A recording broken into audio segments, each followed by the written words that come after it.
Hello दोस्तों, स्वागत है आपका आईसीएस सेट अड्डा में। तो दोस्तों, आपको पता है कि ये जो सेट है द ऑफिसर एकेडमी का बिहार शिक्षक भर्ती 3.0 होने वाली है, जो कि 7 मार्च से एग्ज़ाम होने वाला है। उसके लेकर ये जो क्वेश्चन है आपको कराया जा रहा है। और पिछले जो सेट है उसमें आपने मध्यकालीन का 96 क्वेश्चन को कवर करा है। इसके बाद से आपको 97 नंबर क्वेश्चन से आपका विविध शुरू होता है, जो कि संततकालीन का है। ठीक है, बाकी सब्जेक्ट वाइज आपका सेट हो रखा है। अगर आपने नहीं देखा है तो आप हमारे प्लेलिस्ट में जाकर वहाँ देख सकते हैं। आपको history, polity, geography, biology, physics, chemistry, इस सब का सेट मिल जाएगा। आप जाके वहाँ से लगा लीजिएगा। ठीक है, अगर आपको वीडियो अच्छा लगे तो आप चैनल को लाइक कीजिएगा, वीडियो को लाइक कीजिएगा और चैनल को सब्सक्राइब जरूर करिएगा।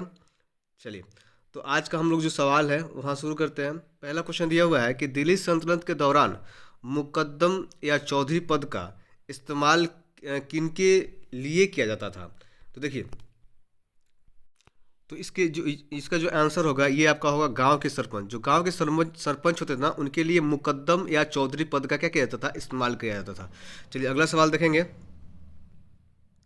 अगला सवाल है तबकात ए अकबरी, जिसे कभी कभी अबुल फजल के अकबरनामा से अधिक विश्वसनीय माना जाता है, ये किसके किसके द्वारा लिखा गया था। तो ये था निजामुद्दीन अहमद द्वारा। इसका होगा बी नंबर आंसर हो जाएगा। अगला सवाल है आपका कि दिल्ली में पहला मदरसा किसने स्थापित किया था। तो एक किया था इल्तुतमिश ने। अगला सवाल है कि गीत गोविंद का रचयिता कौन है। तो ये है इसका जयदेव। कौन है? जयदेव है। अगला सवाल है आपका कि तराइन की द्वितीय युद्ध में निम्नलिखित में से कौन सा भारतीय शासक पराजित हुआ था। तो इसका राइट आंसर क्या होगा? पृथ्वीराज चौहान जो थे, इन्होंने ये पराजित हुए थे। अगला सवाल है गजनी के महमूद ने सोमनाथ मंदिर का विध्वंस कब किया। तो एक सबसे पहले कब किया था। तो ये विध्वंस जो किया था ये किया था आपका 1026 में। कब किया था? 1026 ईस्वी में। अगला सवाल है आपका, चलिए अगला सवाल देख लेंगे। अगला तो दोस्तों विविध जो था सल्तनत कालीन का वो समाप्त हो गया। और ये जो आपका टॉपिक है ये है सल्तनत कालीन स्थापत्य एवं चित्रकला से है। ठीक है, तो चलिए इसका क्वेश्चन कर लेंगे। क्वेश्चन है उसी से है, विविध से ही है आपका, उस टॉपिक वाइज दिया है। कुतुब मीनार के पास स्थित कौन सी मस्जिद के बारे में यह माना जाता है कि वह दिल्ली में बनने वाली पहली मस्जिद थी। तो ये है कुतुब उल इस्लाम मस्जिद है। डी नंबर इसका राइट आंसर हो जाएगा। अगला सवाल है आपका कि इनमें से किसने अजमेर में 2.5 दिन का झोपड़ा निर्मित कराया था। तो ये किसने कराया था? ये कराया था कुतुबुद्दीन ऐबक ने। ठीक है, अगला सवाल देखेंगे। अगला सवाल है कुतुब मीनार जो दुनिया की सबसे ऊंची ईंटों की मीनार है, इसका निर्माण 1193 में दिल्ली सल्तनत के किस संस्थापक के आदेशों के तहत किया गया था। तो इसका राइट आंसर है कुतुबुद्दीन ऐबक। बी नंबर इसका राइट आंसर हो जाएगा। अगला सवाल है आपका कुतुब मीनार का निर्माण किसने पूरा करवाया था। तो ये करवाया था फिरोज शाह तुगलक ने। ठीक है, अगला सवाल है 2.5 दिन का झोपड़ा कहाँ स्थित है। तो 2.5 दिन का जो झोपड़ा है ये कहाँ पे स्थित है?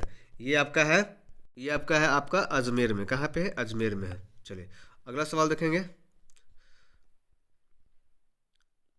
अगला सवाल है भारतीय इस्लामी शिल्पकला जो कुतुब मीनार एवं अलाई दरवाजा जैसे स्मारकों में दृष्टिगोचर है, भारत के किस युग से संबंधित है। तो ये आपका है दिल्ली सल्तनत से। अगला सवाल है कि निम्नलिखित में से किस धरोहर स्थल में वास्तुकला की द्रविड़ स्थापत्य शैली है। तो ये हम्पी। किसमें? हम्पी में। अगला सवाल है बिठुल मंदिर स्मारकों के इनमें से किस में समूह शामिल है। तो इसमें है आपका हम्पी में स्थित स्मारकों के समूह। अगला सवाल है हम्पी का विरूपाक्ष मंदिर किसे समर्पित है। तो ये भगवान विष्णु को। किससे? भगवान शिव को। अगला सवाल है आपका बुक्का प्रथम प्राचीन भारत के इनमें से किस राजवंश के संस्थापक थे। तो ये थे संगम वंश के। किससे? संगम। अगला सवाल है आपका बहमनी साम्राज्य की स्थापना किसने की थी। तो इसका देखिए ऑप्शंस में है यहाँ पे। इसका राइट आंसर हो जाएगा अलाउद्दीन बहमन शाह उर्फ हसन गंगू। ठीक है, अगला सवाल आपका है कि साम्राज्य की स्थापना 1347 में हसन गंगू ने की थी। तो किसकी? बहमनी की। कौन सी? बहमनी की। अगला सवाल है आपका प्राचीन भारत में वीर नरसिंह इनमें से किस राजवंश के शासक थे। तो ये तुल्लु वंश के थे। किसके? तुल्लु वंश के थे। अगला सवाल देख लेंगे। देखिए यहाँ पे सवाल बोल रहा है कि हम्पी साम्राज्य की राजधानी थी किसकी, तो विजयनगर की। किसकी थी? विजयनगर की थी। अगला सवाल है आपका, वर्तमान समय का राजधानी हुआ करती थी, वर्तमान समय का राजधानी हुआ करती थी विजयनगर साम्राज्य की। तो विजयनगर साम्राज्य की जो राजधानी कहाँ होती थी? हम्पी होती थी। अगला सवाल है आपका, विजयनगर राजवंश के उस शासक का नाम बताइए जिसने 16वीं शताब्दी में शासन किया था। तो किसने किया था ये? यहाँ पे देखिए, यहाँ पे डी नंबर ऑप्शंस में दिया हुआ है, कृष्णदेव। किसने किया था? कृष्णदेव ने किया था। अगला सवाल है आपका कि कृष्णदेव राय साम्राज्य के शासक थे, तो किस साम्राज्य के शासक थे? तो विजयनगर के। किसके थे? विजयनगर के थे आपके। अगला सवाल है आपका, निम्नलिखित में से किसने साहित्य अमुक्तमाल्यद पर मध्ययुगीन ग्रंथ संकलित किया है? तो ये श्री कृष्णदेव राय। अगला सवाल आपका है, एक सेकेंड, अगला सवाल आपका है कि अनमया मध्ययुगीन काल में एक कवि गायक थे, वे किस वर्तमान भारतीय राज्य से संबंधित है? तो ये आंध्र प्रदेश से। कौन से? आंध्र प्रदेश से। अगला सवाल आपका है कि देवराय प्रथम के शासनकाल के दौरान निकोलो कोटी ने डैश ईस्वी में विजयनगर का दौरा किया था। तो ये क्या था? 1420 में। कब क्या था? 1420 में करा था। अगला सवाल है आपका कि साम्राज्य की स्थापना संगम राजकुमार हरियर और बुक्का ने की थी। तो किसकी? विजयनगर की। किसकी? विजयनगर। अगला सवाल है आपका, अगला सवाल देख लेंगे कि गोलकोंडा किला के डैश के दौरान बनाया गया था। तो ये कुतुब शाही राजवंश के दौरान बनाया गया था। अगला सवाल आपका है कि प्रसिद्ध गोलकोंडा किला किस राज्य में स्थित है? तो ये तेलंगाना में है। किस में है? तेलंगाना में है। अगला सवाल है आपका, अगला सवाल है विजयनगर साम्राज्य के पहले राजा कौन थे? तो ये थे आपका कृष्णदेव राय। कौन थे? कृष्णदेव राय। अगला सवाल है आपका कि उस इंजीनियर का नाम बताइए जो हम्पी के खंडहरों को दुनिया के समक्ष लाया था। तो किसने लाया था? इसका राइट आंसर हो जाएगा आपका कर्नल कॉलिन मैगेंजी। ठीक है। अगला जो आपका टॉपिक होने वाला है ये आपका है बहमनी राजवंश से। क्या है? बहमनी राजवंश है।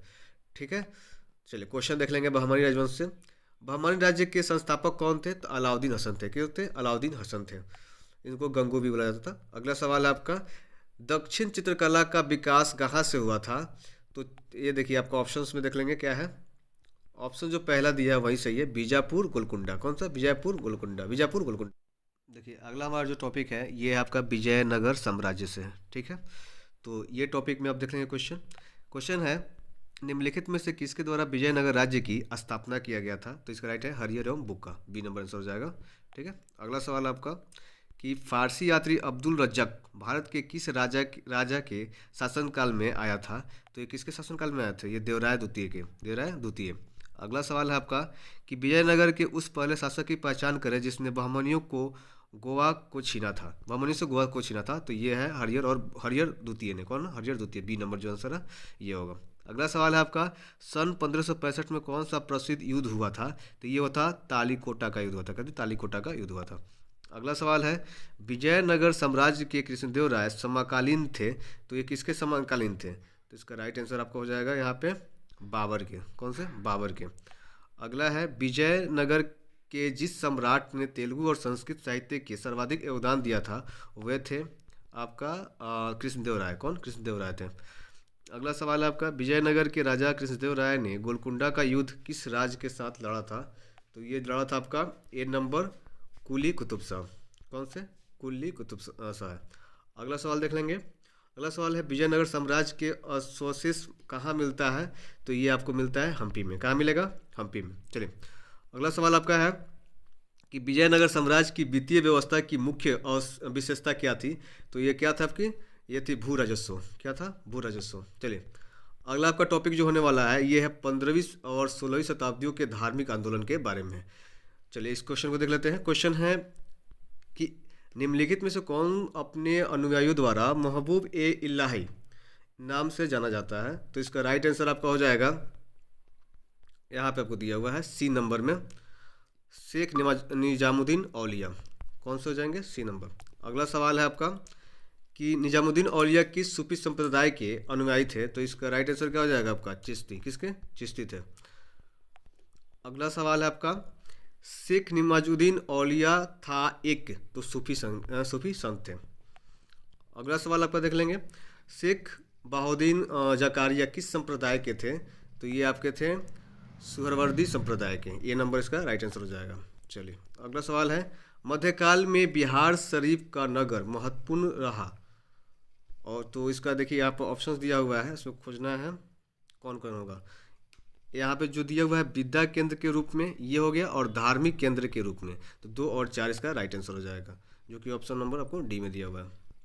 चलिए अगला सवाल है, बिहार के सुप्रसिद्ध संत शमसुद्दीन मनेरी का संबंध सूफियों के किस संप्रदाय से था, तो ये इसका राइट आंसर हो जाएगा आपका, यहाँ पे दिया हुआ आपका फिरदौसी से। किससे था? फिरदौसी से था। चलिए अगला सवाल है आपका, दक्षिण भारत में शैव संतों को कहा जाता था, तो क्या कहा जाता था? नैनार कहा जाता था। ठीक है, अगला सवाल आपका देख लेंगे, सभी भक्ति संतों के मध्य एक समान विशेषता थी कि उन्होंने अपनी वाणी को उसी भाषा में लिखा जिसे उनके भक्त समझते थे, तो इसका राइट आंसर हो जाएगा ए नंबर आपका। ठीक है, 46, 47, 27 नंबर क्वेश्चन देख लेंगे, मत्स्य नंद्रनाथ द्वारा स्थापित संप्रदाय का नाम क्या था, तो ये था आपका योगिनी कौल था। क्या था? योगिनी कौल था। अगला सवाल है, निर्गुण स्थल का बड़ा समर्थक था, तो कौन सा था ये? कबीर। कौन थे? कबीर थे। अगला सवाल आपका हो जाएगा, निम्नलिखित भक्तिकालीन संतों में कौन कृष्ण का आराधक नहीं था? तो यहाँ पे देखिए, यहाँ पे कबीर जो दिया हुआ ना, ये नहीं था। इस सेट का लास्ट क्वेश्चन है आपका, इसमें 50 से प्लस क्वेश्चन हो गए आपका। चलिए लास्ट क्वेश्चन है कि भक्तिकालीन संत चैतन्य का वास्तविक नाम था, तो ये क्या था? विश्वम्बर था। क्या था? विश्वम्बर था। तो चलिए मिलते हैं नेक्स्ट वीडियो में। अगर अभी तक आपने सब्सक्राइब नहीं करा है तो सब्सक्राइब कर ले और वीडियो को लाइक कर दें।